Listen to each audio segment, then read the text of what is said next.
ಸ್ಥಳೀಯ ಆಡಳಿತ ವ್ಯವಸ್ಥೆ ಇಲ್ಲದಿರೋ ಸಂದರ್ಭದಲ್ಲಿ ನೋಡಿ ಕೇಂದ್ರ ಸರ್ಕಾರ ಈ ರೀತಿಯಾದ ಒಂದು ನಿರ್ಧಾರವನ್ನ ಕೈಗೊಂಡಿದ್ಯಾ? ಸ್ಥಳೀಯ ಆಡಳಿತ ಇಲ್ದಿದ್ದವನೇ ಈ ತರದ ಯೋಜನೆಗಳು ಜಾಸ್ತಿ ಮಾಡ್ತಾರೆ. ಒಕ್ಕಲೆಬ್ಬಿಸುವ ಒಂದು ಸಂಚು ಅಂತ ಅನ್ಸಲ್ವಾ ಇದು? ಯಾವ್ದೋ ಸ್ಯಾಟಲೈಟ್ ಇಮೇಜ್ ಅಲ್ಲಿ GPS ಮಾಡೋದು, ಇದೆಲ್ಲ ಹಸಿರು ಹಸಿರು ಅಂದ್ರೆ ಅಲ್ಲ. ಮತ್ತೆ ಅಡಿಕೆ ತೋಟ, ಕಾಫಿ ತೋಟ ಎಲ್ಲ ಹಸಿರು ಕಾಣುತ್ತೆ, ಇನ್ನೇನ್ ಕಾಣುತ್ತೆ? ಅಂದ್ರೆ ಇದೆಲ್ಲ ಹಿಂದೆಯೂ ಕೂಡ ಪ್ರೀ ಪ್ಲಾನ್ ಆಗಿತ್ತು ಏನು ಅಂತ ಜಿಲ್ಲಾಧಿಕಾರಿ ಆದೇಶ ಕೊಟ್ಟಿರ್ತಾರೆ ಅವ್ರಿಗೆ ಹಾರಾಟಕ್ಕೆ.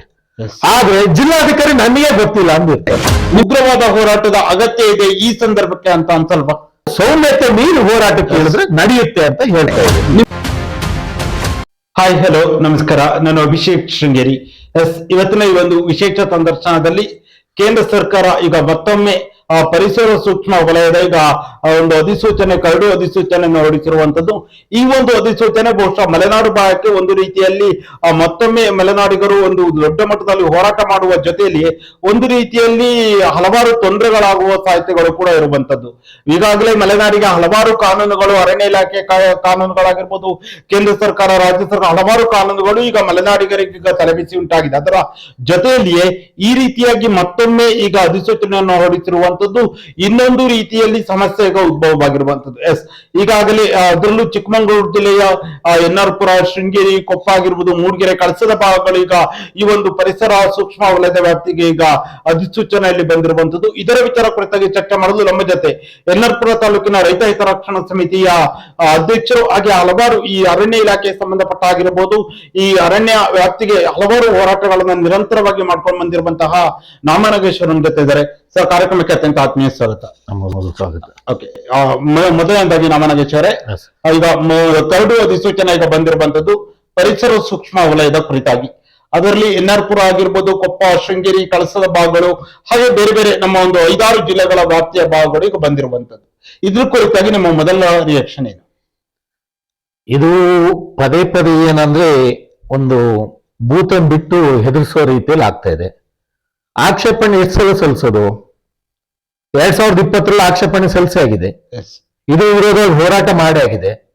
ಗ್ರಾಮ ಸಭೆಯಲ್ಲಿ ನಡುವಳಿ ಮಾಡಿ ಕಳಿಸಿ ಆಗಿದೆ. ತಾಲೂಕ್ ಪಂಚಾಯತ್ ಮಾಡಿ ಕಳಿಸಿ ಆಗಿದೆ.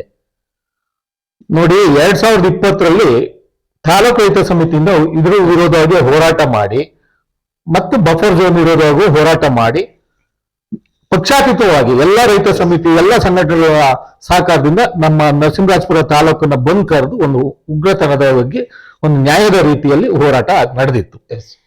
ಆ ಹೋರಾಟದಲ್ಲಿ ಎಲ್ಲಾ ಜನಪ್ರತಿನಿಧಿಗಳು, ಈಗಿನ ಏನ್ ಶಾಸಕರು ಇದ್ದಾರೆ ಇವರೇ ಯಾವಾಗ್ಲೂ ಇದ್ರು. ಅವತ್ತಿನ ಲೋಕಸಭಾ ಸದಸ್ಯರು ಶೋಭಕ್ನವರು ಇದ್ರು. ಮತ್ತು ಅವತ್ತು ಏನು ಮಾಜಿ MLA ಜೀವರಾಜ್ ಅವರು ಇದ್ರು. ಆ ಹೋರಾಟದ ನಡೆದ ನಂತರ ಅಕ್ಟೋಬರ್ 22ನೇ ತಾರೀಕು ಪಕ್ಷಾತೀತವಾಗಿ ಒಂದು ನಿಯೋಗನ ಅವತ್ತಿನ ಮುಖ್ಯಮಂತ್ರಿ ಯಡಿಯೂರಪ್ಪರು ಇದ್ರು. ನಿಯೋಗ ಕರ್ಕೊಂಡು ಹೋಗಿ ಪುನರ್ ಪರಿಶೀಲನೆ ಮಾಡಬೇಕು ಅಂತ ಹೇಳಿ ಡಿಸೆಂಬರ್ 2ನೇ ತಾರೀಕು 2020 ಡಿಸೆಂಬರ್ 2ನೇ ತಾರೀಕು 1-2 ದಿನ ವ್ಯತ್ಯಾಸ ಇರ್ಬೇಕು ಡೇಟ್. ಅವತ್ತಿನ ಪರಿಸರ ಸಚಿವರಾಗಿರುವಂತ ಪ್ರಕಾಶ್ ಜಾವಡೇಕರ್ ಅವರು ಪುನರ್ ಪರಿಶೀಲನೆ ಮಾಡುವಂತೆ ಗ್ರಾಮಗಳಲ್ಲಿ ಗ್ರಾಮ ಸಭೆ ಮಾಡಿ ಇದಕ್ಕೆ ಜನಾಭಿಪ್ರಾಯದ ಮುಖಾಂತರ ಮಾಡಬೇಕು ಅಂತೇಳಿ ಅವತ್ತು ಹಾಕಿದ್ದಾರೆ. ಆದ್ರೆ ಅಲ್ಲಿ ಬಂದಿರೋ ಲೆಟರ್ ಕಾಪಿ ನಮಗೆ ಬಂದಿತ್ತು ಬಿಟ್ರೆ ಅಲ್ಲಿ ಸರ್ಕಾರದಿಂದ, ವಿಧಾನಸೌಧದಿಂದ ಇಲ್ಲಿಗೆ ಗ್ರಾಮ ಪಂಚಾಯತಿಗಳಿಗಾಗ್ಲಿ, ತಾಲೂಕ್ ಪಂಚಾಯತಿಗಳಿಗಾಗ್ಲಿ, ಜಿಲ್ಲಾ ಪಂಚಾಯತಿ ಬರ್ಲಿಲ್ಲ, ಗ್ರಾಮ ಸಭೆನೂ ಮಾಡ್ಲಿಲ್ಲ. ನಾನ್ ಕೇಳ್ತಾ ಇರೋದು ಇದು ಪದೇ ಪದೇ ಯಾವಾಗ ಆಗುತ್ತೆ ಅಂತೇಳಿ. 2020 ಏನು ಈ ವಿಷಯ ಜಾರಿ ತರಬೇಕು ಅಂತ ಹೇಳಿ ಮಾಡುವಾಗ ಅವತ್ತು ಗ್ರಾಮ ಪಂಚಾಯತಿ ಆಡಳಿತ ಇರಲಿಲ್ಲ. 2026 ಈಗ ತರ್ತಾ ಇದ್ದಾರೆ, ಗ್ರಾಮ ಪಂಚಾಯತಿ ಆಡಳಿತ ವ್ಯವಸ್ಥೆ ಇಲ್ಲ. ಅಂದ್ರೆ ಸ್ಥಳೀಯ ಆಡಳಿತ ವ್ಯವಸ್ಥೆ ಇಲ್ಲದಿರೋ ಸಂದರ್ಭದಲ್ಲಿ ನೋಡಿ ಕೇಂದ್ರ ಸರ್ಕಾರ ಈ ರೀತಿಯಾದ ಒಂದು ನಿರ್ಧಾರವನ್ನ ಕೈಗೊಂಡಿದ್ಯಾ? ಸ್ಥಳೀಯ ಆಡಳಿತ ಇಲ್ದಿದ್ದವನೇ ಈ ತರದ ಯೋಜನೆಗಳು ಜಾಸ್ತಿ ಮಾಡ್ತಾರೆ. ಹಿಂದೆ ಮಾಡಿರೋ ಯೋಜನೆಗಳೆಲ್ಲ ಅದೇ ರೀತಿ ಇದೆ. ನೋಡಿ, ಈಗ ಆಡಳಿತ ಅಧಿಕಾರಿ ಹಾಕಿರ್ತಾರೆ, ಅವರೊಬ್ರು ಗೌರ್ಮೆಂಟ್ ಆಫೀಷಿಯಲ್ ಆಗಿರ್ತಾರೆ. ಅವರು ಸರ್ಕಾರದ ವಿರುದ್ಧವಾಗಿ ಯಾವುದೇ ನಡವಳಿ ಮಾಡಲ್ಲ. ಅದಕ್ಕಾಗಿ ಇದಕ್ಕೆ ಸಂಬಂಧಪಟ್ಟಂತ ಎಲ್ಲಾ ಜಿಲ್ಲೆಯ MP ಗಳು, ಆ ಜಿಲ್ಲೆಯ ಎಲ್ಲಾ ಕ್ಷೇತ್ರದ MLAಗಳು ಒಗ್ಗೂಡುವಾಗಿ ಒಗ್ಗಟ್ಟಾಗಿ ಪಕ್ಷಾತೀತ ಒಂದು ಸಭೆ ಮಾಡಿ ರಾಜ್ಯ ಸರ್ಕಾರನು ವಿರೋಧಿಸಿ ಕಳಿಸ್ಬೇಕು. ಏನು ಆಕ್ಷೇಪಣೆ ಇದೆ ಇಲ್ಲಿ ರೈತರ ಕುಂದುಕೊರತೆಗಳು ಸರ್ಕಾರಕ್ಕೆ ಗೊತ್ತಿದೆ. ಅದೇ ರೀತಿ ಎಲ್ಲ ಲೋಕಸಭಾ ಸದಸ್ಯರು ಇಲ್ಲಿ ಧ್ವನಿ ಎತ್ತಬೇಕು. ಇದರ ವಿರೋಧವಾಗಿ ರೈತರ ಪರವಾಗಿ. ಅಂದ್ರೆ ಈಗ 60 ದಿನಗಳ ಸಮಯಾವಕಾಶ ಕಾಲಾವಕಾಶವನ್ನ ನೀಡಿರುವಂತದ್ದು. ಈ 60 ದಿನ ಈಗಾಗಲೇ ಕರಡು ಅಧಿಸೂಚನೆ ಹೊರಡಿಸಿರುವಂತ ನೀವು ಕೂಡ ಗಮನಿಸಿದ್ದೀರಾ. ಈ ಒಂದು 60 ದಿನಗಳ ಅವಧಿಯಲ್ಲಿ ಈ ಆಕ್ಷೇಪಣೆ ಸಲ್ಲಿಸೋದಾಗಿರ್ಬೋದು ಅಥವಾ ಈ ಒಂದು ವಿಚಾರದ ಕುರಿತಾಗಿ ಜನರಲ್ಲಿ ಅಥವಾ ರೈತರಲ್ಲಿ ಒಂದು ರೀತಿಯಲ್ಲಿ ಮನವರಿಕೆ ಮಾಡುವ ನಿಟ್ಟಿನಲ್ಲಿ ನಿಮ್ಮ ಒಂದು ಹೋರಾಟ, ನಿಮ್ಮ ಒಂದು ರೈತ ಹಿತರಕ್ಷಣಾ ಸಮಿತಿಯ ಅಧ್ಯಕ್ಷರಾಗಿ ನೀವು ಯಾವ ರೀತಿಯಾಗಿ ಕಾರ್ಯಪ್ರವೃತ್ತರಾಗ್ತೀರಾ? ಸರ್, ನಾನ್ ಮೊದಲನೇದಾಗಿ ಹೇಳೋದು, ನಮ್ ಜನರ ಪರವಾಗಿ ನ್ಯಾಯ ಒದಗಿಸಿ ಅಂತಲೇ ಕ್ಷೇತ್ರದ MLA ಆಗಿ ಆಯ್ಕೆ ಮಾಡೋದು, ಶಾಸಕರಾಗಿ. ನಮ್ಮ ಲೋಕಸಭಾ ಕ್ಷೇತ್ರದ MP ಆಯ್ಕೆ ಮಾಡೋದು ನಮ್ಮ ಪರವಾಗಿ ಧ್ವನಿ ಎತ್ತಿ ಅಂತ. ನೀವಿಬ್ರು ಧ್ವನಿ ಎತ್ತಿ. ಈಗಾಗಲೇ ನನಗೆ ಅನೇಕ ರೈತ ಮಿತ್ರರು, ಅನೇಕ ಹೋರಾಟಗಾರರೆಲ್ಲ ಫೋನ್ ಮಾಡಿದ್ರು, ನಿಮ್ಮ ಪ್ರತಿಕ್ರಿಯೆ ಏನು, ಇದು ವಿರೋಧವಾಗಿ ನಾವೆಲ್ಲ ಪಕ್ಷಾತೀತ ಒಗ್ಗಟ್ಟಾಗಿ ಹೋರಾಟ ಮಾಡ್ಲಿಲ್ಲ, ಮತ್ತೆ ನಮ್ಮ ರೈತರಿಗೆ ಒಂದು ಕಬ್ಬಿಣದ ಕಡಲು ಕಾಲ ಆಗಿ ತೂಗು ಕತ್ತಿ ತಂದಿಟ್ಟಂಗೆ ಆಗಿದೆ, ನೀವು ಇದು ವಿರೋಧವಾಗಿ ಧ್ವನಿ ಎತ್ತಲೇಬೇಕು ಅಂತೇಳಿ ಹೇಳಿದ್ರು. ಆದ್ರೂ ನಾನು ಜನಪ್ರತಿನಿಧಿಗಳಾಗಿದ್ದ ಶಾಸಕರು, ಲೋಕಸಭಾ ಸದಸ್ಯರು ಏನಾರ ಧ್ವನಿ ಎತ್ತಾರ, ಇದು ವಿಚಾರವಾಗಿ ಮಾತಾಡ್ತಾರ ಅಂತೇಳಿ ಸಮಯನ ಕಾದೆ. ಅವರ ಯಾವುದೇ ಪ್ರತಿಕ್ರಿಯೆ ಬರ್ದೇ ಇರೋದ್ರಿಂದ ನಾನು ನೇರವಾಗಿ ಹೇಳ್ತೀನಿ, ನಿಮ್ಮನ್ನ ಕ್ಷೇತ್ರದ MLA ಆಯ್ಕೆ ಮಾಡಿ ಕಳಿಸಿದೆ ನಮ್ಮ ಪರವಾಗಿ ಧ್ವನಿ ಎತ್ತಿ ಅಂತ. ನಿಮ್ಮನ್ನ ಲೋಕಸಭಾ ಕ್ಷೇತ್ರದ MP ಆಗಿ ಆಯ್ಕೆ ಕಳಿಸಿದ್ದೆ ನಮ್ಮ ಪರವಾಗಿ ಧ್ವನಿ ಎತ್ತಿ ಅಂತೇಳಿ. ಹಾಗಾಗಿ ಮೊದಲನೇದಾಗಿ ನೀವು ಆಕ್ಷೇಪಣೆ ಸಲ್ಲಿಸಿ, ಕ್ಷೇತ್ರದ ಜನತೆ, ರೈತರ ಪರವಾಗಿ, ಎಲ್ಲ ನಾಯಕರ ಪರವಾಗಿ ನೀವು ಆಕ್ಷೇಪಣೆ ಸಲ್ಲಿಸಿ. ಅದೇ ರೀತಿ ಶಾಸಕರಿಗೂ ಹೇಳ್ತಾ ಇದ್ದೇನೆ, ಹಿಂದೆ ಗ್ರಾಮ ಪಂಚಾಯತ್ 2020 ಗ್ರಾಮ ಪಂಚಾಯತಿ ಇರಲಿಲ್ಲ, ಆದ್ರೆ ತಾಲೂಕ್ ಪಂಚಾಯತಿ ಆಡಳಿತ ಇತ್ತು. ಎನ್ನಾರ್ಪುರ ತಾಲೂಕಲ್ಲಿ ಅಧಿಕಾರಿಗಳು ಎಲ್ಲೂ ಗ್ರಾಮ ಸಭೆ ಮಾಡಕ್ ತಯಾರೇ ಇದ್ದಿದ್ದವ. ಆ ಸಮಯದಲ್ಲಿ ನಾನು ತಾಲೂಕ್ ಪಂಚಾಯತಿಯ ಸ್ಥಾಯಿ ಸಮಿತಿ ಅಧ್ಯಕ್ಷನಾಗಿದ್ದೆ. ತಾಲೂಕ್ ಪಂಚಾಯತಿಯ ಸ್ಥಾಯಿ ಸಮಿತಿಯ ಅಧ್ಯಕ್ಷರ ನೇತೃತ್ವದಲ್ಲಿ ಪ್ರತಿ ಗ್ರಾಮ ಪಂಚಾಯತಿಯಲ್ಲಿ ಗ್ರಾಮ ಸಭೆ ಮಾಡಿ ಆಕ್ಷೇಪಣೆ ಸಲ್ಲಿಸಕ್ಕಾಗಿತ್ತು. ಈಗ ಮಾಡ್ಬೇಕಾಗಿದ್ದ ಕೆಲಸ ಏನು ಅಂದ್ರೆ, ಜನಪ್ರತಿನಿಧಿಯಾಗಿರೋದು MLA, MP, MLC, ಗ್ರಾಮ ಪಂಚಾಯತಿ ಇಲ್ಲ, ತಾಲೂಕ್ ಪಂಚಾಯತಿ ಇಲ್ಲ, ಜಿಲ್ಲಾ ಪಂಚಾಯತಿ ಇಲ್ಲ. ಇದೆಲ್ಲರ ಪರವಾಗಿ ಸದ್ಯದಲ್ಲೇ MLAರು ಒಂದು KDP ಸಭೆಯನ್ನು ಕರೀಬೇಕು, ಪಕ್ಷಾತೀತವಾಗಿ ಅಧಿಕಾರಿಗಳ ಸಭೆ ಕರೀಬೇಕು. ರೈತ ಒಕ್ಕೂಟ ಇರ್ಬೋದು, ರೈತ ಸಮಿತಿ ಇರ್ಬೋದು, ಕರಾವಳಿ ಒಕ್ಕೂಟ ಇರ್ಬೋದು, ಅನೇಕ ರೈತ ಸಮಿತಿಗಳು ನಮ್ಮ ಶೃಂಗೇರಿ ಭಾಗದಲ್ಲಿದೆ, ಜೈಪುರ್ ಭಾಗದಲ್ಲಿದೆ ರೈತ ಸಮಿತಿಗಳು, ಕಾಂಡೆ ಭಾಗದಲ್ಲಿದೆ, ಯನ್ನಾಪುರ ಭಾಗದಲ್ಲಿದೆ, ಕ್ಷೇತ್ರದಲ್ಲಿದೆ.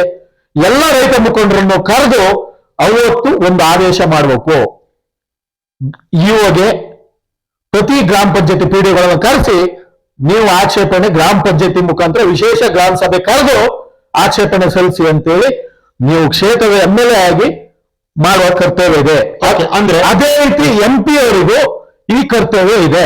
ನೀವು ಜಿಲ್ಲಾ ಪಂಚಾಯತಿಯ CEO, ಜಿಲ್ಲಾಧಿಕಾರಿಗಳನ್ನು ಕರೆದು ಒಂದು ಸಭೆ ಮಾಡಿ ಈ ಜಿಲ್ಲೆಯಿಂದ ಆಕ್ಷೇಪಣೆ ಸಲ್ಲಿಸಕ್ ಮಾಡಬೇಕು ಅಂತ ನಾನು ಸಮಿತಿ ಪರವಾಗಿ ಕೇಳ್ಕೊಳ್ತೇನೆ. ಓಕೆ, ಈಗ ಪರಿಸರ ಸೂಕ್ಷ್ಮ ವಲಯವಾಗಿ ಕರಡು ಅಧಿಸೂಚನೆ ಹೊರಡಿಸಿದ್ದಾರೆ, ಅದಕ್ಕೆ ಈಗ ಆಕ್ಷೇಪಣೆ ಸಲ್ಲಿಸೋದು ಈಗ ಒಂದು ಭಾಗ. ಈಗ ಹಲವಾರು ಜನರಿಗೆ ಒಂದು ಗೊಂದಲ ಇರುವಂತದ್ದು, ಆ ಪರಿಸರ ಸೂಕ್ಷ್ಮ ವಲಯ ಘೋಷಣೆ ಮಾಡಿದ ಸಂದರ್ಭದಲ್ಲಿ ಯಾವ ರೀತಿಯಾಗಿ ಎಫೆಕ್ಟ್ ಆಗುತ್ತೆ, ಯಾವ ರೀತಿಯ ಸಮಸ್ಯೆಗಳು ಉದ್ಭವವಾಗುತ್ತೆ ಅನ್ನೋದು ಕೂಡ ಒಂದು ಯಕ್ಷ ಪ್ರಶ್ನೆ ಆಗಿದೆ. ಅಂದ್ರೆ ಈಗ ನೀವು ಕೂಡ ಬೇರೆ ಬೇರೆ ಭಾಗಗಳ ಘೋಷಣೆ ಆಗೋದು ಕೂಡ ಗಮನಿಸಿದ್ದಾರೆ. ಅಂದ್ರೆ ಪರಿಸರ ಸೂಕ್ಷ್ಮ ವಲಯವಾಗಿ ಒಂದು ಪ್ರದೇಶವನ್ನು ಘೋಷಣೆ ಮಾಡಿದ ಸಂದರ್ಭದಲ್ಲಿ ಅದು ಯಾವ ರೀತಿಯಾದ ಸಮಸ್ಯೆಗಳು ಉದ್ಭವವಾಗುತ್ತೆ? ನೋಡಿ, ಸಮಸ್ಯೆಗಳನ್ನ ಹೇಳ್ತಾ ಹೋದ್ರೆ ಅನೇಕ ರೈತ ಅದನ್ನು ಬೆಂಕಿಪಟ್ಟಣ ಕಾಡೆ ಒಳಗೆ ತಗೊಂಡಂಗಿಲ್ಲ. ಈ ಹಿಂದೆ ಅನೇಕ ಬಾರಿ ಹೇಳಿದ್ದೀನಿ, ಮತ್ತೊಮ್ಮೆ ನೆನೆಸ್ತೀನಿ. ಬಾಳೆಗದ್ದೆಯಲ್ಲಿ ಒಬ್ಬ ವ್ಯಕ್ತಿ ಯೂರಿನ್ ಪಾಸ್ ಮಾಡೋದಕ್ಕೆ ಕೇಸ್ ಹಾಕ್ತಾರೆ, ಈ ಜಾಗದಲ್ಲಿ ಮಾಡಬಾರ್ದು ಅಂತೇಳಿ. ಇದಕ್ಕೆ ದಾಖಲೆ ಇದೆ. ಓಕೆ, ಹೇಳ್ತಾ ಹೋದ್ರೆ ಅನೇಕಗಳು ಇದಾವೆ. ನಮಗೆ ಮೊದಲನೇದಾಗಿ ಯಾವುದೋ ಪರದೇಶದಲ್ಲಿ ಇಲ್ಲಿಗೆ ಸಂಬಂಧ ಪಡೆದಿದ್ದಾರೆ ಎಲ್ಲ ಏನು ಪರಿಸರವಾದಿಗಳು ಅನ್ನೋರು ಲ್ಯಾಬ್ ಇದು. ಅವರಿಗೆ ಇಲ್ಲಿಯ ಕಾಲ ಬಂದು ಇಲ್ಲಿ ವಾಸ ಮಾಡಿ ನೋಡೋಕ್, ಮಳೆಗಾಲ, ಬೇಸಿಗೆ, ಚಳಿಗಾಲ ಇಲ್ಲಿಯ ರೈತರು ಹೇಗಿರ್ತಾರೆ, ಪರಿಸರನ ಹೇಗೆ ಕಾಪಾಡ್ಕೊಂಡಿರ್ತಾರೆ, ಮಳೆಗಾಲದಲ್ಲಿ ಏನಾರ ಪ್ರಾಣಿಗೆ ಅನಾಹುತ ಆದ್ರೂ ರೈತರು ಇಲ್ಲಿಯ ನಾಗರಿಕರು ಹೋಗಿ ಕಾಪಾಡೋದು. ಅರಣ್ಯ ಇಲಾಖೆ ರೊಟ್ಟಿ ಅವರೇ ಬರೋದು. ಯಾರೇ ಇವ್ರೇನ್ ಪರಿಸರವಾದಿಗಳು, ಬುದ್ಧಿಜೀವಿಗಳು ಎಲ್ಲರಲ್ಲ, ಒಂದಷ್ಟು ಜನ ಪರಿಸರವಾದ ಒಳ್ಳೆಯವರು ಇದ್ದಾರೆ. ಅದ್ರ ಕುತಂತ್ರಗಳು, ಲ್ಯಾಬಿ ಮಾಡೋರು, ವಿದೇಶಕ್ಕೆ ಒಂದಷ್ಟು ಸೂಟ್ ಕೇಸ್ಗೆ ಮಾರು ಹೋದವರು ಇದು ಕುತಂತ್ರ ಮಾಡ್ತಾರೆ. ನಾವು ಹೇಳ್ತಾ ಇದೀವಲ್ಲ, ಮೊದಲನೇದಾಗಿ ಸೆಕ್ಷನ್ 4 ಅದೇ ನಿಮ್ಗೆ ಕೇಳ್ಬೇಕಂತ. ಈಗ ಒಂದು ಸೆಕ್ಷನ್ 4 ಆಗಿರ್ಬೋದು, ಡೀಮ್ಡ್ ಆಗಿರ್ಬೋದು, ಸೆಕ್ಷನ್ 17 ಗಳಾಗಿರ್ಬೋದು, ಜೊತೆಯಲ್ಲಿ ಕಸ್ತೂರಿ ರಂಗನ್ ವರದಿಯ ವಿಚಾರ ಆಗಿರ್ಬೋದು, ಎಲ್ಲಾ ಕಾಯ್ದೆಗಳು ಕೂಡ ಅರಣ್ಯ ಇಲಾಖೆ ಕಾಯ್ದೆಗಳನ್ನು ತಂದು ಮಲೆನಾಡಿನ ಭಾಗದ ಮೇಲೆ ಇರುವ ವ್ಯವಸ್ಥಿತವಾಗಿ ಒಂದು ರೀತಿಯಲ್ಲಿ ಸಂಚನ ಮಾಡ್ತಾ ಇದ್ದಾರೆ, ಅಥವಾ ಮಲೆನಾಡಿಗರನ್ನು ಒಕ್ಕಲೆಬ್ಬಿಸುವ ಒಂದು ಸಂಚು ಅಂತ ಅನ್ಸಲ್ವಾ ಇದು? ಸರ್ ಅದಕ್ಕೆ ಹೇಳಿದ್ದು, ಇದಕ್ಕೆಲ್ಲ ಪ್ರಥಮ ಪರಿಹಾರ ಕೊಡಿ ರೈತರಿಗೆ, ಆಮೇಲೆ ವಿಚಾರನ ನನಗೆ ಬನ್ನಿ, ಗ್ರಾಮ ಸಭೆಯಲ್ಲೇ ಬನ್ನಿ, ನಮ್ಮನ್ನು ವಿಶ್ವಾಸ ತಾಳೆ, ರೈತರನ್ನ, ರೈತ ಸಮಿತಿಯನ್ನ, ಅಲ್ಲಿ ನಾಗರಿಕರನ್ನ ತಗೊಳ್ಳಿ, ಯಾವುದು ನಮ್ಮ ರೈತರಿಗೆ ಅನುಕೂಲ ಆಗುತ್ತೆ ತಿಳಿಸಿ, ಅನಾನುಕೂಲ ಏನಾಗುತ್ತೆ ಅನ್ನೋದು ಆ ಸಭೆ ನಾವು ತಿಳಿಸ್ತೀವಿ. ಅವಾಗ ನೀವು ಸುಮ್ಮನೆ ಇದು ರೈತರಿಗೆ ಏನಿಲ್ಲ ಅಂತೇಳಿ ಯಾವ್ದೋ ಸ್ಯಾಟಲೈಟ್ ಇಮೇಜ್ ಅಲ್ಲಿ GPS ಮಾಡೋದು, ಇದೆಲ್ಲ ಹಸಿರು ಹಸಿರು ಅಂದ್ರೆ ಅಲ್ಲ, ಮತ್ತೆ ಅಡಿಕೆ ತೋಟ, ಕಾಫಿ ತೋಟ ಎಲ್ಲ ಹಸಿರು ಕಾಣುತ್ತೆ, ಇನ್ನೇನ್ ಕಾಣುತ್ತೆ?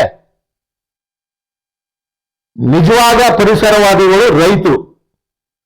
ಅವತ್ತಿನಿಂದನೂ ನಮ್ಮ ತಲತಲಾಂತರದ ಪೂರ್ವಿಕರು ಇಲ್ಲಿ ಉಳುಮೆ ಮಾಡ್ಕೊಂಡು ಬಂದಿದ್ದಾರೆ, ರೈತ ಕಸಬುನ ಮಾಡ್ಕೊಂಡು ಬಂದಿದ್ದಾರೆ, ದೇಶಕ್ಕೆ ಅನ್ನ ಕೊಡ್ತಾ ಇದ್ದಾರೆ. ಇಲ್ಲಿ ರೈತರು ಯಾರು ಬ್ಯಾಗ್ ಲೀಗಲ್ ಏನಾರು ಮಾಡಿದ್ರೆ ಅವ್ರ ಮೇಲೆ ಕೇಸ್ ಹಾಕಿ, ನಾವೇನಿಲ್ಲ ಅಂತೀರ, ನೀವೇ ಪರ್ಮಿಷನ್ ಕೊಡೋರಲ್ಲ, ಯಾಕೆ ಕೊಡ್ತೀರಿ?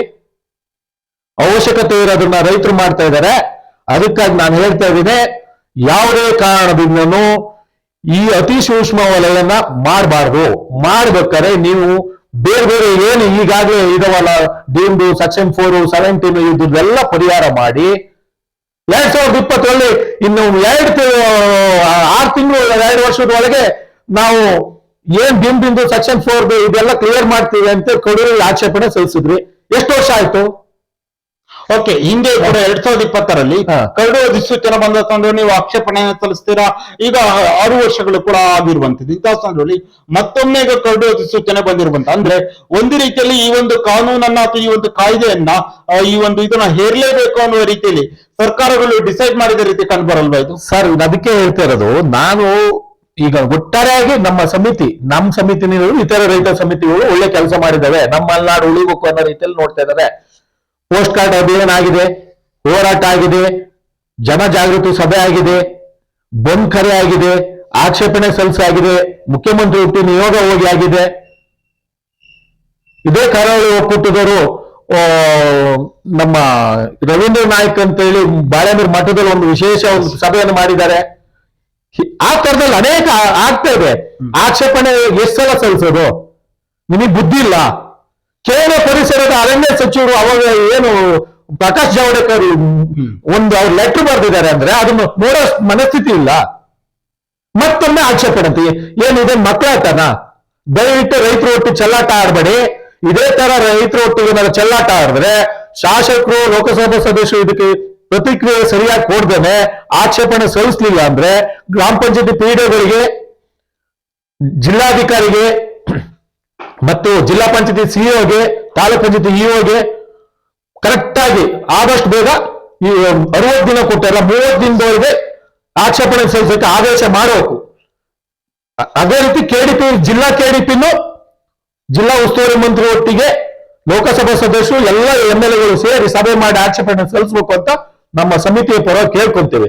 ಇಲ್ಲ ಅಂದ್ರೆ ಯಾವುದೇ ಗ್ರಾಮ ಪಂಚಾಯತಿಯಲ್ಲಿ ಆಕ್ಷೇಪಣೆ ಸಲ್ಲಿಸಲಿಲ್ಲ ಅಂದ್ರೆ ನಾವು ಪ್ರತಿ ಗ್ರಾಮ ಪಂಚಾಯತಿ ಎದುರಿಗೆ ಆ ಭಾಗದಲ್ಲಿ ಅಹೋರಾತ್ರ ಧರಣಿಗೆ ನಾವು ಸಮಿತಿಯ ಎಲ್ಲ ಸಮಿತಿಯ ವಿಶ್ವಾಸವನ್ನು ಪಡೆದು ಈಗ ಧರಣಿಯನ್ನ ಮಾಡ್ತೀವಿ ಅನ್ನೋ ಮಾತನ್ನ ಹೇಳಿದ್ರೆ ನಾಗೇಶ್ ಅವರೇ, ಈಗ ಧರಣಿಯನ್ನ ಮಾಡ್ತೀವಿ ಅಂತ ಬಂದಾಗ ಅದು ಯಾರ ವಿರುದ್ಧವೂ ಅಂತ ಕೂಡ ಪ್ರಮುಖವಾಗತ್ತೆ.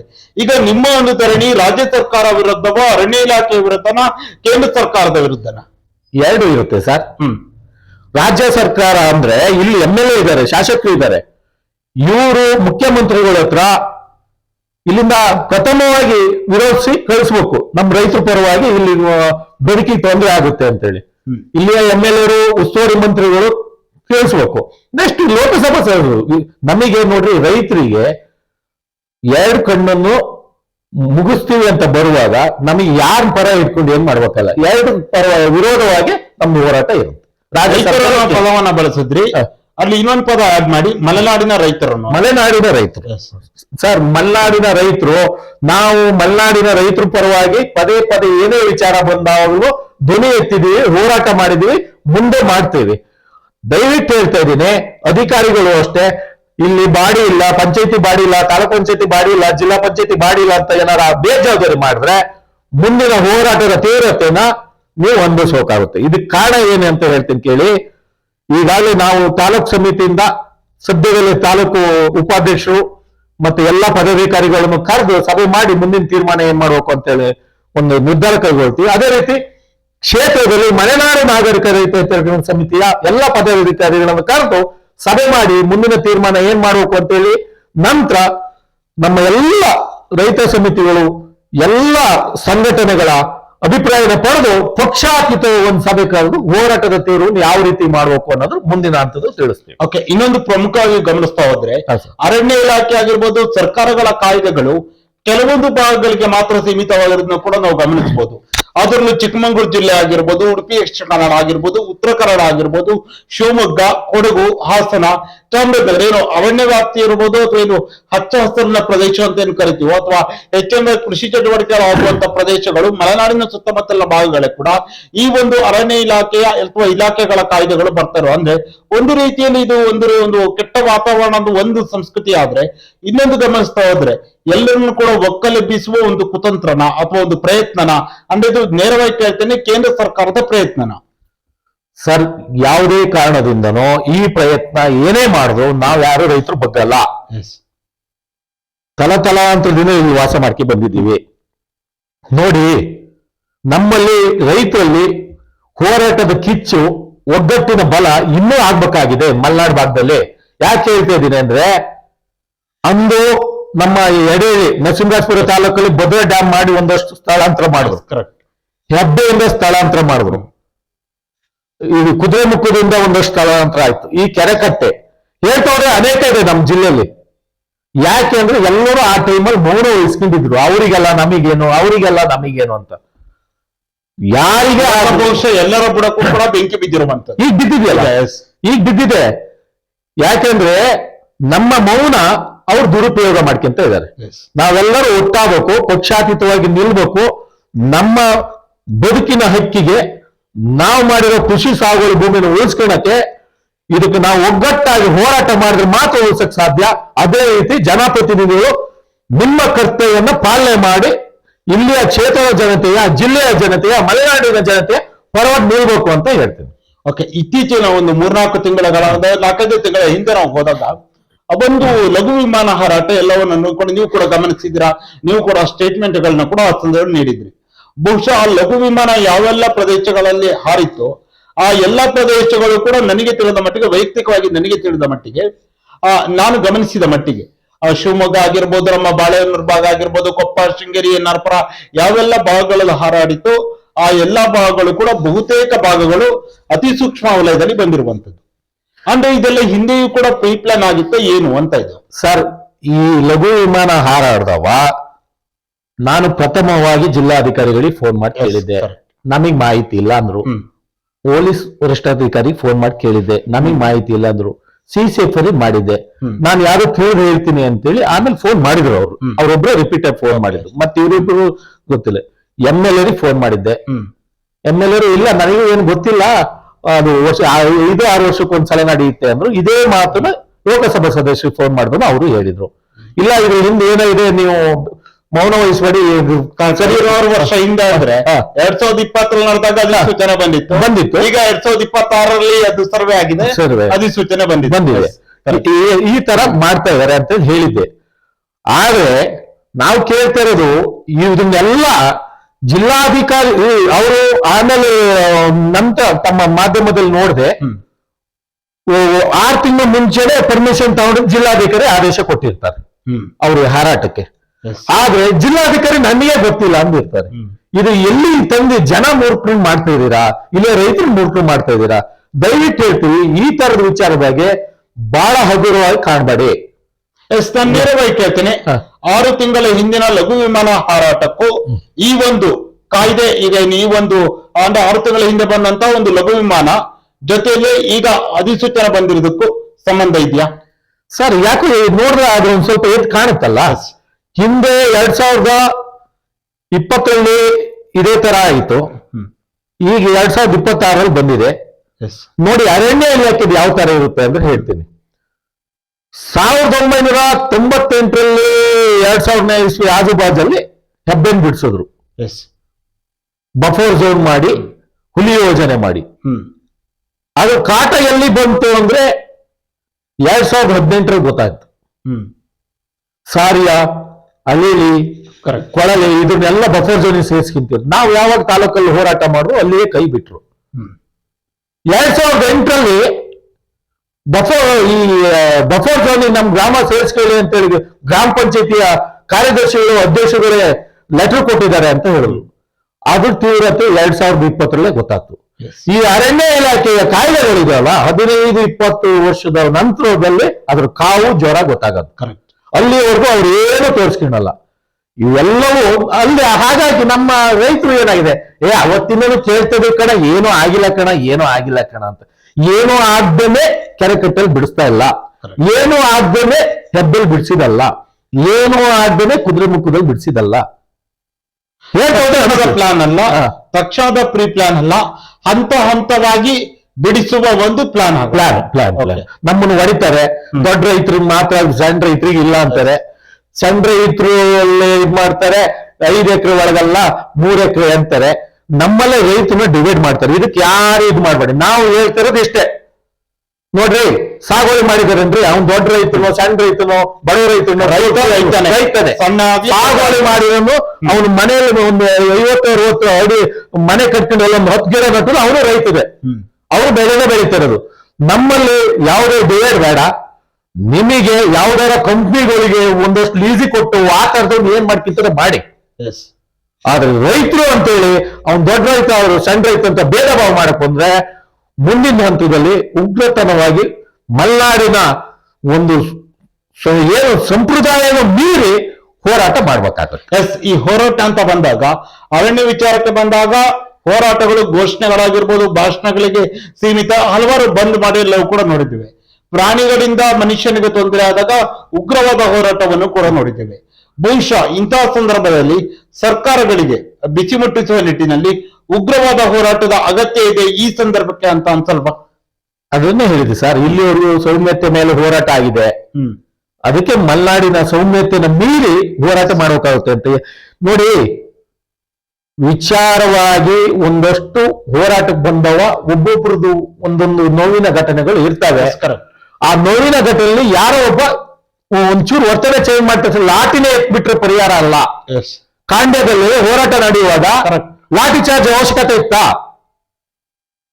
ಇಲ್ಲ, ನಾವು ಮಾಡ್ಲಿಲ್ಲ, ನಾನ್ ಮಾಡ್ಲಿಲ್ಲ, ನಾವು ಮಾಡ್ದ ಇವ್ರು ಮಾಡ್ದ ಅಂತ ಹೇಳ್ಕೊಂಡು ಆ ಲಾಠಿ ಚಾರ್ಜ್ ಆಗ್ಬೇಕಾದ್ರೆ ಜಿಲ್ಲಾಧಿಕಾರಿಗಳು ಮತ್ತು ಪೊಲೀಸ್ ಅಧಿಕಾರಿ ಹೋಗಿ ಸೈಡ್ ನೆಗೆಡ್ತಾ ನಿಲ್ತಾರೆ. ಎಲ್ಲಿ ಬಂತು ಸ್ಥಿತಿ ಅಂದ್ರೆ ಅವಾಗ ಜನಪ್ರತಿನಿಧಿ ಸ್ಪಷ್ಟವಾಗಿ ಗೊತ್ತಾಗ್ತಾ ಇತ್ತು. ಅಧಿಕಾರಿ ವರ್ಗ, ಚುನಾಯಿತ ಜನಪ್ರತಿನಿಧಿಗಳು ರೈತ ಹೋರಾಟವನ್ನ ಅರ್ಪಿಸುವ ವ್ಯವಸ್ಥಿತ ಪ್ಲಾನ್ ಅನ್ನ ಅಂದು ಮಾಡಿದ್ರು. ಈಗ ಮುಂದೆ ನೀವು ಮಾಡುವಂತಹ ಹೋರಾಟಗಳಿಗೂ ಮಾಡ್ತಾರೆ ಅಂತ ಅನ್ಸುತ್ತೆ ನಿಮ್ಗೆ? ಸರ್, ಇನ್ನ ಯಾವುದೇ ಹೋರಾಟ ಅವ್ರು ಹತ್ತಿಕ್ಕಕ್ಕೆ ಮಾಡದಾದ್ರೆ 1 ಬಾರಿ ಪೆಟ್ಟು ತಿನ್ಬೋದು, 2 ಬಾರಿ ಪೆಟ್ಟು ತಿನ್ಬೋದು, 3 ಬಾರಿ ಪೆಟ್ಟು ತಿನ್ಬೋದು, ಒಂದು 10 ಕೇಸ್ ಹಾಕ್ಸಿಬೋದು. ಕೊನೆ ತಾಳ್ಮೆ ಹೊಡೆದಾಗ ಏನಾಗುತ್ತೆ ಹೇಳಿ? ಅದು ನಮ್ಮ ಮಲೆನಾಡು ಭಾಗದ ರೈತರಿಗೆ, ನಾಗರಿಕರಿಗೆ ಆಗ್ತಾ ಇದೆ. ಜನಪ್ರತಿನಿಧಿಗಳು ಎಚ್ಚರಿಕೆಯಿಂದ ವರ್ತಿಸಿದ್ರೆ ಮಾತ್ರ ಸಾಂತ್ವಿಕ ತಾಳ್ಮೆಯ ಕಟ್ಟೆ ಹೊಡೆದಾಗ ಡೆಲ್ಲಿಯಲ್ಲಿ ಇತ್ತೀಚೆಗೆ ವಿದ್ಯಾರ್ಥಿಗಳ ಹೋರಾಟ ಯಾವ ರೀತಿ ಆಯ್ತು, ಅದೇ ರೀತಿಯ ಹೋರಾಟ ಮಲೆನಾಡಿನ ಭಾಗಕ್ಕೂ ಕೂಡ ಅಗತ್ಯ ಇದೆ. ಅಗತ್ಯ ಇದೆ ಎಲ್ಲದನ್ನು ಅಂತ ಹೇಳಲ್ಲ ನಾವು ನಮ್ಮ ಬದುಕಿಂದ ಡೆಲ್ಲಿಯ ಹೋರಾಟನೇ ಬೇರೆ, ಹೋರಾಟಗಳು ಬೇರೆ ಇರ್ಬೋದು. ಹೋರಾಟದ ರೀತಿ ಅಲ್ಲಿನ ವಿದ್ಯಾರ್ಥಿಗಳ ಹೋರಾಟದ ರೀತಿ ಆ ರೀತಿಯಾದ ಒಂದು ಹೋರಾಟ ಈ ಅವಶ್ಯಕತೆ ಇದೆ. ವಿದ್ಯಾರ್ಥಿಗಳ ಹೋರಾಟಕ್ಕೆ ಅವಶ್ಯಕತೆ ಇದೆ. ಅದನ್ನು ಬೇರೆ ದಿಕ್ಕನ್ನು ತಪ್ಪಿಸೋ ಹೋರಾಟ ನಡೀತಲ್ಲ, ಅದಕ್ಕೆ ಆ ತರ ಇಲ್ಲಿ ನಮ್ಮ ಮಲೆನಾಡಲ್ಲಿ ಆಗ್ಲಿಕ್ಕೆ ಬಿಡಲ್ಲ. ಅದು ಸೌಮ್ಯತೆ ಮೀರಿ ಹೋರಾಟಕ್ಕೆ ಹೇಳಿದ್ರೆ ನಡೆಯುತ್ತೆ ಅಂತ ಹೇಳ್ತಾ ಇದ್ದೀನಿ. ಅದೇ ರೀತಿಯಲ್ಲಿ ನಾವು ಇನ್ನು ಮುಂದಾದ್ರೂ ಮಾಧ್ಯಮಗಳು ಒಂದಷ್ಟು ಇದ್ರ ಬಗ್ಗೆ ಧ್ವನಿ ಎತ್ತಬೇಕು. ಯಾಕೆಂದ್ರೆ ನಾವು ರೈತರಿಗೆ ಎಲ್ಲವೂ ಮಾಹಿತಿ ಇರಲ್ಲ. ಇನ್ನು ಕೆಲವೊಂದಷ್ಟು ಇತರೆ ಸಂಘಟನೆಗಳು ಇದ್ರ ಪರವಾಗಿ ಧ್ವನಿ ಎತ್ತಬೇಕು. ಆವಾಗ ಜನಪ್ರತಿನಿಧಿಗಳು ತಾಕುತ್ತೆ.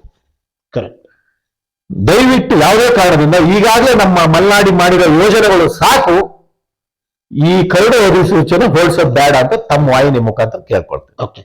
ಅದೇ ರೀತಿಯಲ್ಲಿ ಒಬ್ಬ ರೈತ ಹಿತರಕ್ಷಣಾ ಸಮಿತಿಯ ತಾಲೂಕು ಅಧ್ಯಕ್ಷರಾಗಿ ನೀವು ಹಿಂದೆ ಬೇರೆ ಬೇರೆ ಸಮಿತಿಗಳಲ್ಲಿ ಇದ್ದೀರಾ, ಹಲವಾರು ಹೋರಾಟಗಳನ್ನ ಮಾಡಿದ್ದೀರಾ, ಬಂದ್ಗಳಾಗಿರ್ಬೋದು, ಪ್ರತಿಭಟನೆಗಳು, ನಾನಾ ರೀತಿಯಲ್ಲಿ ರೈತರನ್ನ ಎಚ್ಚರಿಸುವ ಕೆಲಸವನ್ನು ಕೂಡ ಮಾಡಿದ್ದೀರಾ. ಇಂಥ ಒಂದು ಸಂದಿಗ್ಧ ಪರಿಸ್ಥಿತಿಯಲ್ಲಿ ಒಂದು ಸಮಿತಿಯ ಅಧ್ಯಕ್ಷರಾಗಿ ಅಥವಾ ಒಬ್ಬ ರೈತರಾಗಿ ಮುಂದಿನ ದಿನಗಳಲ್ಲಿ ಯಾವ ರೀತಿಯಾದ ಹೋರಾಟಗಳನ್ನ ಕೈಗೊಳ್ತೀರಾ? ಸರ್, ನಮ್ಮ ಮಲ್ನಾಡು ನಾಗರಿಕ ರೈತ ಹಿತರಕ್ಷಣಾ ಸಮಿತಿ ವತಿಯಿಂದ ಈಗಾಗಲೇ ಗ್ರಾಮ ಪಂಚಾಯತಿ ಬಾಡಿ ಮುಗೀತು ಅಂತ ಅವಧಿ ಗೊತ್ತಾದವನೇ ಅವಾಗ್ಲೇ ಎಲ್ಲಾ ಗ್ರಾಮ ಪಂಚಾಯತಿಗಳಿಗೆ ಗ್ರಾಮ ಪಂಚಾಯತಿಯ ಎಲೆಕ್ಟ್ ಬಾಡಿ ಇಲ್ದಿದ್ದವ ಯಾವುದೇ ಅಧಿಸೂಚನೆಯ ಅಂದ್ರೆ ಇಲ್ಲಿಯ ಸ್ಥಳೀಯ ನಾಗರಿಕರಿಗೆ ರೈತರಿಗೆ ಯಾವುದೇ ಸರ್ಕಾರದಿಂದ ಆದೇಶ ಬಂದು ನೀವೇನಾರ ಅದಕ್ಕೆ ನಡುವಳಿ ಮಾಡಿ ಕೊಟ್ರೆ ಅಂದ್ರೆ ರೈತರು ವಿರೋಧವಾಗಿ ಏನಾರ ಕೊಟ್ರೆ ನಿಮ್ಮ ಗ್ರಾಮ ಪಂಚಾಯತಿ ಗ್ರಾಮ ಪಂಚಾಯತಿ ವಿರೋಧವಾಗಿ ಧರಣಿ ಕೂಡ್ತೀವಿ ಅಂತ ಅಂದೇ ಮನವಿ ಮಾಡಿ ಕೊಟ್ಟಿದ್ದೀವಿ. ಇದು ಮುನ್ಸೂಚನೆ ನಮಗಿತ್ತು. ಈ ಗ್ರಾಮ ಪಂಚಾಯತಿ ಅವಧಿ ಮುಗೀತು ಅಂದ್ರೆ ಇದು ಗ್ಯಾರಂಟಿ ಬರುತ್ತೆ ಅನ್ನೋದು ನಮ್ಮ ಸಮಿತಿಗಿತ್ತು. ಮಲ್ನಾಡು ನಾಗರಿಕ ಹಿತರಕ್ಷಣಾ ಸಮಿತಿಯಿಂದ ಈಗಾಗಲೇ ಗ್ರಾಮ ಪಂಚಾಯತಿಯಿಂದ ಕೊಟ್ಟಿದ್ದೀವಿ. ನಿಮಗೆ ಯಾವ್ದಾರ ಗ್ರಾಮ ಪಂಚಾಯತಿ ಒಂದು ಖಾತೆ ಕೊಟ್ಟಿದ್ದು ಕೊಡಿ ಅಂದ್ರೆ NOC ಬೇಕು ಅಂದ್ರೆ ಅದನ್ನು ಬೇಕಾದ್ರೆ ಕೊಡ್ತೀವಿ. ಹಾಗಾಗಿ ನಾವು ಮುನ್ಸೂಚನೆಯಾಗಿ ನಮ್ಗೆ ಅರ್ಥ ನಾವೇ ಇದಕ್ಕೆ ಜವಾಬ್ದಾರಿ ಕೊಟ್ಟಾಗಿದೆ. ಗ್ರಾಮ ಪಂಚಾಯತಿ ಆಡಳಿತ ಅಧಿಕಾರಿ ಕೊಟ್ಟಿದ್ರು ನಾನು ಹೋಗ್ತೇನೆ, ಅವೆಲ್ಲವೂ ಓಕೆ. ಈಗ ಕರಡು ಅಧಿಸೂಚನೆ ಬಂದಿರುವಂತದ್ದು, ಈ ಒಂದು ಕರಡು ಅಧಿಸೂಚನೆಗೆ ಆಕ್ಷೇಪಣೆಗೆ 60 ದಿನಗಳ ಸಮಯಾವಕಾಶವನ್ನು ಕೂಡ ಈಗ ಕೊಟ್ಟಿದ್ದಾರೆ.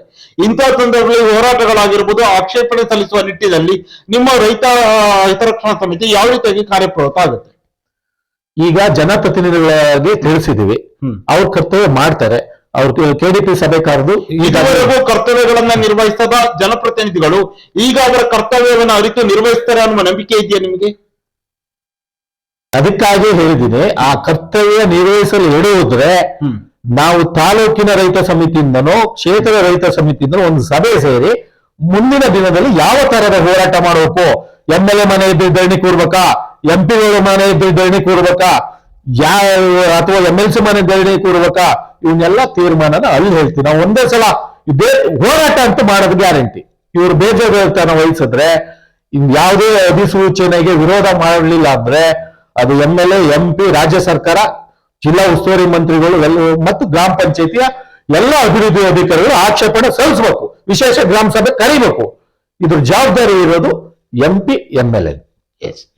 ಬಹುಶಃ ಸ್ಥಳೀಯ ಸಂಸ್ಥೆಗಳು ಇದ್ದಿದ್ರೆ, ಅದು ತಾಲೂಕ್ ಪಂಚಾಯತಿ, ಜಿಲ್ಲಾ ಪಂಚಾಯತಿ, ಗ್ರಾಮ ಪಂಚಾಯತಿ, ಸ್ಥಳೀಯ ಸಂಸ್ಥೆಗಳ ಆಡಳಿತ ಒಂದು ಕರೆಕ್ಟ್ ಆದ ರೀತಿಯಲ್ಲಿ ಇದ್ದಿದ್ರೆ ಬಹುಶಃ ಎಲ್ಲ ರೀತಿಯ ಸಭೆಗಳ ಮಾಡೋದಕ್ಕಾಗಿರ್ಬೋದು ಅಥವಾ ಆಕ್ಷೇಪಣೆ ಸಲ್ಲಿಸಲು ಕೂಡ ಇಂಥ ಒಂದು ಸಂದಿಗ್ಧ ಪರಿಸ್ಥಿತಿಯಲ್ಲಿ ಅನುಕೂಲಕರ ಆಗ್ತಾ ಇತ್ತು ಅಂತ ಅನ್ಸಲ್ವಾ? ನೂರು ಆಗ್ತದೆ ಸರ್. 2020 ಹೇಳೋದಲ್ಲ ನಾನು. 2020 ಅಕ್ಟೋಬರ್ 2ನೇ ತಾರೀಕು ಪ್ರಥಮವಾಗಿ ಬಾಳೆ ಗ್ರಾಮ ಪಂಚಾಯತಿಯಿಂದ ಶುರುವಾಗಿದ್ದು ವಿಶೇಷ ಗ್ರಾಮ ಸಭೆ ಮಾಡಿ. ಬಹುಶಃ ನಮ್ಮದೇ ಪಂಚಾಯತ್ ಅಲ್ಲಿಂದ ಪ್ರತಿಯೊಂದು ಗ್ರಾಮ ಪಂಚಾಯತ್ ಅಂತ ಅಲ್ಲಿಯ ತಾಲೂಕ್ ಪಂಚಾಯತಿ ಸದಸ್ಯರು ಇದರಲ್ಲಿ ನಡೀತು. ಈಗ ಅದ್ರ ಜವಾಬ್ದಾರಿ ಇರೋದು ಸಂಪೂರ್ಣ MLA ಅವ್ರದ್ದು, MP ಅವ್ರದ್ದು. ಅವ್ರ ಅಧ್ಯಕ್ಷತೆಯಲ್ಲಿ ಯಾವ ಸಭೆ ಬೇಕಾದ್ರೆ ಕರಿಬಹುದು. ಅದನ್ನ ಕರೆದು ಆಕ್ಷೇಪಣೆ ಪ್ರಥಮವಾಗಿ ಕಳಿಸಿ. ನೀವು ಜನರ ಇಲ್ಲಿ ರೈತರ ಬದುಕಿನ ಇಲ್ಲಿ ಮಲೆನಾಡಿನ ನಾಗರಿಕರ ಋಣ ತೀರಿಸಿ ಅಂತ ಹೇಳ್ತೀವಿ. ಈಗ ಪರಿಸರ ಸೂಕ್ಷ್ಮಾಲಯ ಅಂತ ಬಂದಾಗ ಎನ್ನರ್ಪುರ ತಾಲೂಕಿನ ಹಲವಾರು ಭಾಗಗಳು ಇರುವಂತದ್ದು. ಆ ಒಂದು ಭಾಗಗಳು 2020 ಇತ್ತು ಅಥವಾ ಈಗ ಹೊಸದಾಗಿ ಯಾವ್ದಾದ್ರು ಭಾಗಗಳು ಆಡ್ ಆಗಿದಾವ? ಇಲ್ಲ ಸರ್, ಒಂದು ಸ್ವಲ್ಪ ಭಾಗಗಳು ಹೊಸದಾಗಿ ಆಡ್ ಆಗಿದಾವೆ. ಈಗ ಹೆಬ್ಬೆನೂ ಕೊಟ್ಟಿದ್ದಾರೆ. ಹೆಬ್ಬೆ ಅವಾಗಲೇ ಆಗೋಗಿದೆ. ಇನ್ನು ಕೆಲವೊಂದು ಗ್ರಾಮಗಳು ಆಗಿದೆ. 2020 ಇದ್ದು ಈಗ ಆ ಒಂದು ಪ್ರದೇಶಗಳನ್ನ ಕೈಬಿಟ್ಟಿರುವಂತಹ ಪ್ರದೇಶಗಳು ಕೂಡ ಇದಾವ. ಕೈ ಬಿಟ್ಟಿದ್ ಯಾವ್ದು ಕಾಣ್ತಾ ಇಲ್ಲ. ನಾನು ಮತ್ತೊಂದ್ಸಲ ಸ್ಟಡಿ ಮಾಡಿ ನೋಡ್ತೇನೆ. ಹೆಚ್ಚಿನ ಭಾಗ ಯಾವ್ದು ಹೆಚ್ಚುವರಿ ಸೇರಿಸಿದಾರೆ ಬಿಟ್ರೆ ಬಿಟ್ಟಿರೋ ಅಂತದ್ದು ಇಲ್ಲ. ಅಂದ್ರೆ ಪ್ರತಿ ಬಾರಿಯೂ ಕೂಡ ಅಧಿಸೂಚನೆ ಬಂದಾಗ ಇನ್ನು ಹೆಚ್ಚಿನ ಪ್ರದೇಶಗಳನ್ನ ಆಡ್ ಮಾಡ್ತಾನೆ ಇದಾರೆ. ಹಾಗಾದ್ರೆ ಹೆಚ್ಚಿನ ಭಾಗನ ಮಾಡ್ತೀವಿ. ಇಲ್ಲ, ನೀವು ನಮ್ ಗ್ರಾಮ ಉಳಿದಿದೆ, ನಮ್ ಪಟ್ಟಣ ಉಳಿದಿದೆ ಅಂದ್ರೆ ಉಳಿಯಲ್ಲ. ಯಾಕೆ ಅಂತ ತಿಳ್ಕೊಳ್ಳಿ. ಎನ್ನಾರ್ಪುರದಲ್ಲಿ ಗುಬ್ಬಿಗ ಬಂದಿದೆ, ಬಾಳೆ ಬಂದಿದೆ, ಆ ಕಡೆ ಕಡಿಯಂಬೇಲಿ ಬಂದಿದೆ, ಈ ಕಡೆ ರಾವೂರು ಆ ಸೈಡ್ ಎಲ್ಲ ಆಲ್ರೆಡಿ ಆಗೋಗಿದೆ. ಇನ್ನ ಈ ಸುತ್ತ ಹಳ್ಳಿಗಳು ಹೋದವು, ಪಟ್ಟಣ ಎಲ್ಲಿ ಉಳಿಯುತ್ತೆ? ಅದರಿಂದ ಇಷ್ಟು ಕಿಲೋಮೀಟರ್ ಅಂತ ಇರುತ್ತೆ. ಮತ್ತೆ ಈ ಅಧಿಸೂಚನೆ ಹೊರಡಿಸಿರ್ತಾರಲ್ಲ, ಅದರಿಂದ ಇಷ್ಟು ಕಿಲೋಮೀಟರ್ ಅಂತ ಹೇಳಿದ್ರೆ ನೀವು ಯಾವುದೇ ಪಟ್ಟಣಗಳು ಉಳಿಯಲ್ಲ. ಇದನ್ನ ಬೇಕಾದ್ರೆ ಹಿಂದಿನಿಂದಲೇ ಹೇಳ್ತಾ ಬರ್ತಾ ಇದ್ದೀವಿ, ಈಗಲೂ ಹೇಳ್ತಾ ಇದ್ದೀವಿ. ನಾವು ನೋಡ್ರಿ 2020 ಹುಲಿ ಯೋಜನೆ ವಿರೋಧವಾಗೂ ಈ ಬಫರ್ ಝೋನ್ ವಿರೋಧವಾಗು, ಈ ಏನು ಅತಿ ಸೂಕ್ಷ್ಮ ಅಧಿಸೂಚನೆ ವಿರೋಧವಾಗು, ಹೋರಾಟ ಕಸ್ತೂರಿ ರಂಗನ್ ವಿರೋಧವಾಗು ಹೋರಾಟ ಮಾಡ್ಕೊಂಡು ಬರ್ತಾ ಇದೆ. 2016ರಲ್ಲೂ ಇದಕ್ಕೆ ಆಕ್ಷೇಪಣೆ ಆಗಿತ್ತು ಗ್ರಾಮ ಪಂಚಾಯತಿಯಿಂದ. ಕಸ್ತೂರಿ ರಂಗನಿಗೂ ಇದೇ ಅಧಿಸೂಚನೆಗೆ ಈಗ ಎಲ್ಲ ನಾವು ಕಾಯ್ದೆಗಳು ನೋಡ್ತಾ ಇದ್ರೆ ಬಫರ್ ಝೋನ್ ಆಗಿರ್ಬೋದು, ಹುಲಿ ಯೋಜನೆ ಆಗಿರ್ಬೋದು, ಆ ಜೊತೆಯಲ್ಲಿ ಕಸ್ತೂರಿ ರಂಗನ್ ಆಗಿರ್ಬೋದು, ಸೆಕ್ಷನ್ 4, ಸೆಕ್ಷನ್ 17, ಈಗ ಬರ್ತಿರುವಂತಹ ಪರಿಸರ ಸೂಕ್ಷ್ಮ ವಲಯ, ಏನೇನಿದೆ ಕಾಯ್ದೆಗಳು, ಅರಣ್ಯ ಇಲಾಖೆ ವ್ಯಾಪ್ತಿಯ ಕಾಯ್ದೆಗಳಾಗಿರ್ಬೋದು, ಸರ್ಕಾರಗಳ ಕಾಯ್ದೆಗಳನ್ನ ಹೆರ್ತಿರೋದು ಯಾವ ಭಾಗ, ಮಲೆನಾಡಿನ ಭಾಗಗಳಾಗಿರ್ಬೋದು, ಅದನ್ನು ಚಿಕ್ಕಮಗಳೂರು, ಉತ್ತರ ಕನ್ನಡ, ಶಿವಮೊಗ್ಗ, ಕೊಡಗು, ಚಾಮರಾಜನಗರ ಈ ಒಂದು ಪ್ರದೇಶಗಳಿಗೆ ಹೇರ್ತಾ ಇರುವಂತದ್ದು. ಪದೇ ಪದೇ ಈ ರೀತಿಯಾದ ಸಮಸ್ಯೆಗಳು ಅಥವಾ ಈ ರೀತಿಯಾದ ಕಾಯ್ದೆಗಳನ್ನ ಈ ಭಾಗಗಳಿಗೆ ಹೇರ್ತಾ ಇದ್ರು ಕೂಡ ಸರಿಯಾದ ಚುನಾಯಿತ ಜನಪ್ರತಿನಿಧಿಗಳು ಅಥವಾ ಗಟ್ಟಿ ಧ್ವನಿಯಾಗಿರುವಂತಹ ಚುನಾಯಿತ ಜನಪ್ರತಿನಿಧಿಗಳು ಇಲ್ಲದೇ ಇರುವಂತದ್ದು ಈ ಒಂದು ಸಮಸ್ಯೆಗೆ ಕಾರಣ. ಜನಪ್ರತಿನಿಧಿಗಳು ಇದ್ರು ಆ ಸಮಯ ಧ್ವನಿ ಇಲ್ಲದೆ ಆ ಸಮಯಕ್ಕೆ ಅದಕ್ಕೆ ಬೇಕಾದಂತ ಆಕ್ಷೇಪಣೆಗಳನ್ನು ಸಲ್ಲಿಸದೆ ಈ ಸ್ಥಿತಿ ಕಾರಣ ಆಗಿದೆ. ಆದ್ರೆ ನೀವೆಲ್ಲ ಹೇಳಿದ್ರಲ್ಲ ಯೋಜನೆಗಳು, ಅವೆಲ್ಲವೂ ಒಂದೇ. ಏನು ಒಂದೇ ಅಂದ್ರೆ ಯೋಜನೆ ಬೇರೆ ಇರ್ಬೋದು, ಒಟ್ಟಾರೆಯಾಗಿ ಮಲೆನಾಡನ್ನ ಒಕ್ಕಲೆಬ್ಬಿಸುವ ತಂತ್ರ. ಈ ತಂತ್ರಕ್ಕೆ ನಾವೆಲ್ಲ ಮಲೆನಾಡರು ಒಗ್ಗೂಡಿ ಹೋರಾಟ ಮಾಡಿದ್ರೆ ಮಾತ್ರ ಮುಂದಿನ ನಮ್ಮ ಪೀಳಿಗೆಯ ಭವಿಷ್ಯ ಉಳಿಸಕ್ ಸಾಧ್ಯ ಅಂತ ಹೇಳ್ತೇನೆ. ಇಷ್ಟೆಲ್ಲ ಸಮಸ್ಯೆಗಳಿದ್ರು ಕೂಡ ನಾವು ಹಿಂದೆ ನೋಡಿದ್ದು ಜೀವರಾಜ್ ಅವರು ಕಸ್ತೂರಿ ರಂಗನ್ ವರದಿಯ ಕುರಿತಾಗಿ ವಿಧಾನಸಭೆಯಲ್ಲಿ ಯಾವ ರೀತಿಯಾಗಿ ಮಾತಾಡಿದ್ರು ಅನ್ನೋ ಒಂದು ಕೂಡ ನಾವು ಈ ತರ ಮೆನ್ಷನ್ ಮಾಡ್ಬೇಕಾಗುತ್ತೆ. ಆದ್ರೆ ಲೋಕಸಭೆಯಲ್ಲಿ ಮಾತನಾಡಬೇಕಾಗಿದ್ದಂತಹ 6 ಜಿಲ್ಲೆಗಳ ಸಂಸದರು, ಉಡುಪಿ ಚಿಕ್ಕಮಗಳೂರು ಆಗಿರ್ಬೋದು, ಉತ್ತರ ಕನ್ನಡ ಆಗಿರ್ಬೋದು, ದಕ್ಷಿಣ ಕನ್ನಡ ಆಗಿರ್ಬೋದು, ಶಿವಮೊಗ್ಗ, ಕೊಡಗು, ಚಾಮರಾಜನಗರ, ಮೈಸೂರು, ಹಾಸನ ಜಿಲ್ಲೆಯ ನಮ್ಮ ಸಂಸದರುಗಳು ಎಲ್ಲಿಯೂ ಕೂಡ ಒಂದು ಚೂರು ಕೂಡ ಧ್ವನಿಯನ್ನ ಎತ್ತದೇ ಇರುವಂತದ್ದು ಒಂದು ರೀತಿಯಲ್ಲಿ ಎಲ್ಲ ಅವ್ಯವಸ್ಥೆಗೆ ಕಾರಣ ಅಂತ ಅನ್ಸಲ್ವಾ? ಅಲ್ಲ, ಇದು ಪದೇ ಪದೇ ನಾವು ಆ ಕಾಲದಿಂದನೂ ಹೇಳ್ಕೊಂಡು ಬರ್ತಾನೆ ಇದ್ದೀವಿ. ನಿಮ್ಮ ಕ್ಷೇತ್ರದ ವಿಚಾರಕ್ಕೆ ಯಾವ್ದಾದ್ರು ಧಕ್ಕೆ ಬರುವಾಗ ಧ್ವನಿ ಎತ್ತಕ್ಕಾಗಿ ನಿಮ್ಮನ್ನು ಆಯ್ಕೆ ಮಾಡಿ ಕಳಿಸಿದ್ದಾರೆ ಅಂತ ಹೇಳ್ತಾ ಇದೀವಿ. ಈಗ ನೀವು ಒಂದೊಳ್ಳೆ ವಿಚಾರ ಹೇಳಿದ್ದೀವಿ. ಈಗಾಗಲೇ ನೀವು ತಿಳಿಸಿರುವಂತ ಎಲ್ಲ ಜಿಲ್ಲೆಯ ಲೋಕಸಭಾ ಸದಸ್ಯರು ಮತ್ತೆ ಎಲ್ಲ ಗ್ರಾಮ ಪಂಚಾಯತ್ ಕ್ಷೇತ್ರದ MLAಗಳು ಒಗ್ಗೂಡಿ ನೀವೊಂದು ನಿಯೋಗ ಹೋಗಿ ಕೇಂದ್ರ ಪರಿಸರ ಮಂತ್ರಿಗಳ ಹತ್ರನೂ ಮತ್ತು ರಾಜ್ಯದ ಏನು ಆಯ್ಕೆ ಆಗಬೇಕಾಗಿದೆ ಅವ್ರ ಹತ್ರನೂ ಇದ್ರ ಬಗ್ಗೆ ಮನೆದಟ್ಟಾಗಿ ಯಾವುದೇ ಕಾರಣದಿಂದ ಈ ಅಧಿಸೂಚನೆಗೆ ನಮ್ಮ ಸಹಮತ ಇಲ್ಲ ಅಂತೇಳಿ ನೀವು ತಿರಸ್ಕಾರ ಮಾಡಿದ್ರೆ ನಿಮ್ಮನ್ನು ಹೋಗ್ತೀವಿ ನಾವು. ಓಕೆ, ನಮ್ಮ ನಾಗೇಶ್ವರಿ, ಇದುವರೆಗೂ ಹಲವಾರು ವಿಚಾರಗಳ ಕುರಿತಾಗಿ ಮಾತಾಡಿದ್ರೆ, ಸಮಸ್ಯೆಗಳಾಗಿರ್ಬೋದು, ಹಿಂದೆ ಯಾವ ರೀತಿಯ ಹೋರಾಟಗಳನ್ನ ಮಾಡಿ ಎಲ್ಲ ವಿಚಾರಗಳ ಕುರಿತಾಗಿ ಕೂಡ ನೀವು ಮಾತಾಡಿದ್ರಿ. ಇಂತಹ ಸಂದರ್ಭದಲ್ಲಿ ಕೊನೆಯದಾಗಿ ರೈತ ಹಿತರಕ್ಷಣಾ ಸಮಿತಿಯ ತಾಲೂಕಿನ ಅಧ್ಯಕ್ಷರಾಗಿ ಪರಿಸರ ಸೂಕ್ಷ್ಮ ವಲಯವಾಗಿ ಏನು ಕರಡು ಅಧಿಸೂಚನೆಯನ್ನು ಹೊರಡಿಸಿದ್ದೀರಾ, ಈ ವಿಚಾರದ ಹೊರಡಿಸಿರುವಂತದ್ದು ಸರ್ಕಾರ ಹೊರಡಿಸಿರುವ ವಿಚಾರದ ಕುರಿತಾಗಿ ಕೊನೆಯದಾಗಿ ಏನ್ ಹೇಳ್ತೀರಾ? ಕೊನೆಯದಾಗಿ ಗ್ರಾಮ ಪಂಚಾಯಿತಿಯಲ್ಲಿ ಅಭಿಪ್ರಾಯ ತಗೊಳ್ಬೇಕು. 2020ರಲ್ಲಿ ಏನು ಅಂದಿನ ಪರಿಸರ ಮಂತ್ರಿ ಪ್ರಕಾಶ್ ಜಾವಡೇಕರ್ ಕಳಿಸಿರುವುದು ಆದೇಶ ಪ್ರತಿಯನ್ನ ಪ್ರತಿ ಗ್ರಾಮ ಪಂಚಾಯತಿ ಕಳಿಸಿ ಗ್ರಾಮ ಸಭೆ ಮಾಡಬೇಕು.